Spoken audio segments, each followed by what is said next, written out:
voilà, on voit les nouveaux cas positifs, 22 000 en 24 heures. C'est moins qu'il y a effectivement 10-15 jours. En revanche, le nombre de décès est assez fort, élevé, et les patients en réanimation sont aussi nombreux.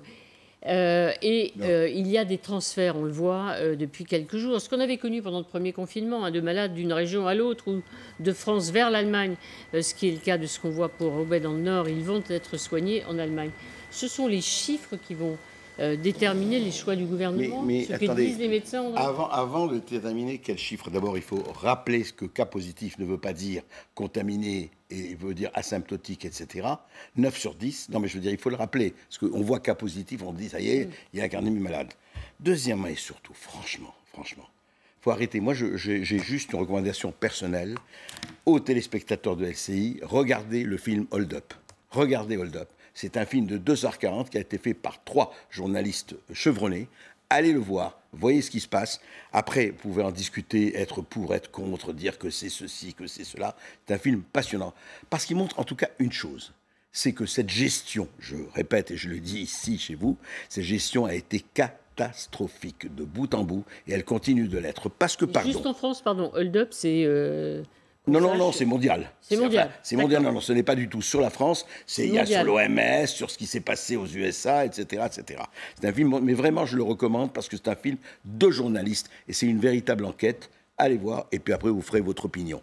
Mais pour revenir à ça, ce qui est quand même tout à fait étonnant, quand on entend Marc Fesneau qui parle ou qui ne parle pas, mais ça aurait été Marc Fesneau, ça aurait été quelqu'un d'autre, tout ça, ils sont interchangeables. Le vrai problème, il est... Expliquez-moi jusqu'ici pourquoi les commerçants sont fermés alors qu'ils étaient prêts à observer les gestes barrières, à avoir effectivement qu'une personne ou deux et pas plus rentrent. Ils étaient prêts à tout. Alors que les écoles, ça va, le travail, ça va, le métro, le RER, ou alors franchement les gestes barrières, ça me fait rigoler, aller dans n'importe quel métro et RER, ce qui se passe. C'est-à-dire que ça continue, la navigation au doigt mouillé et à la godille. À un moment donné, il faut savoir, franchement, personne n'a expliqué pourquoi. Alors, vous avez vu aussi avec les grandes surfaces, qu'est-ce qu'on fait ? Ah, les commerçants se plaignent, évidemment, à juste titre, que pourquoi les librairies, et ça, les librairies, bref, formidable. Le gouvernement ne peut pas ne pas faire un geste en direction des commerçants demain.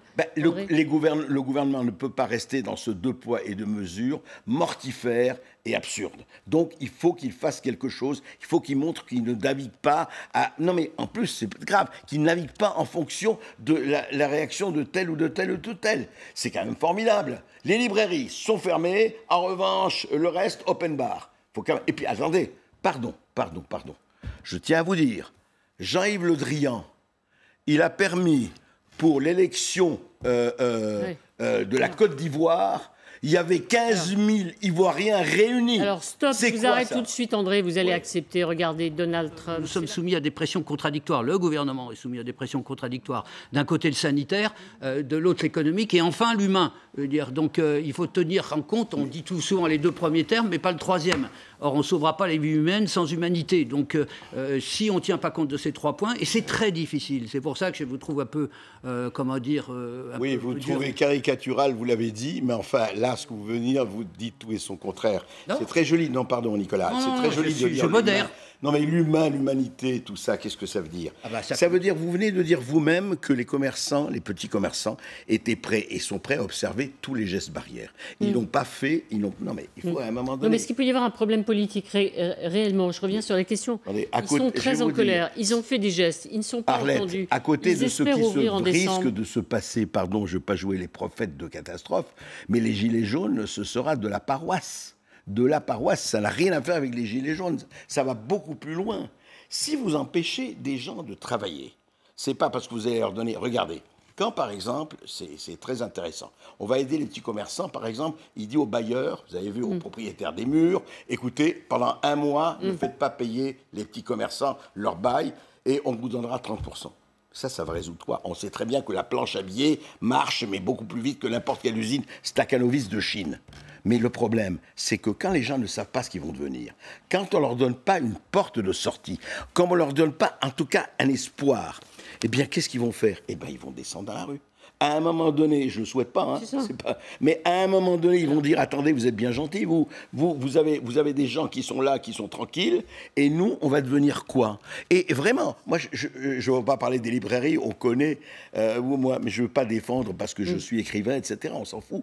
Mais je veux dire, par exemple, les librairies, pourquoi les librairies? Pourquoi les librairies sont fermées? Quel est le cluster dans les librairies? Je parlais avant que Le Drian qui a permis aux Ivoiriens de se réunir à 20 000. Mais c'est quoi ce gouvernement? C'est quoi? Excusez-moi, il l'a fait il y a quelques jours. Alors on dit, mais oui, mais c'est exceptionnel, il ne faut pas faire de problème. Mais à un moment donné, les gens ne comprennent plus et considèrent ça comme une injustice très grave. Alors, et ça va. Autre question. Mais c'est pour ça que je parle de gestion catastrophique. Catastrophique. Je maintiens. Alors, que cette espèce de contradiction permanente. Mais regardez, il y a un médecin généraliste qui vient de dire oui, il faut fermer. Mais qu'est-ce que ça veut dire? Ça veut dire que il faut arrêter cette espèce de flot de salivation. Oui, il faut fermer. Non, moi, il ne faut pas fermer. Moi, je sais qu'il faut fermer, etc. Ça s'appelle un cap. Quand on est politique, on trace un cap. Si au bout de 8 mois, ils sont incapables de tracer un cap, ils sont à quoi? Et c'est pour ça que, vraiment, vous savez ce qui se passe dans son confinement? Juste, je finis. C'est l'auberge espagnole des fantasmes complètement éclaté. Vous savez, c'est la phrase de Bernard Blier dans Les Tontons Flingueurs, je vais l'éparpiller façon puzzle. Voilà, on est là-dedans. On va éparpiller tout ça façon puzzle. Alors, ça va faire très bien pour la démocratie. Ça. De toute façon, les vaccins, c'est pas pour demain, comme vous le savez. Oui. Il peut commencer à parler des vaccins, mais s'il parle des vaccins, ce sera vraiment une espèce d'échappée, quoi.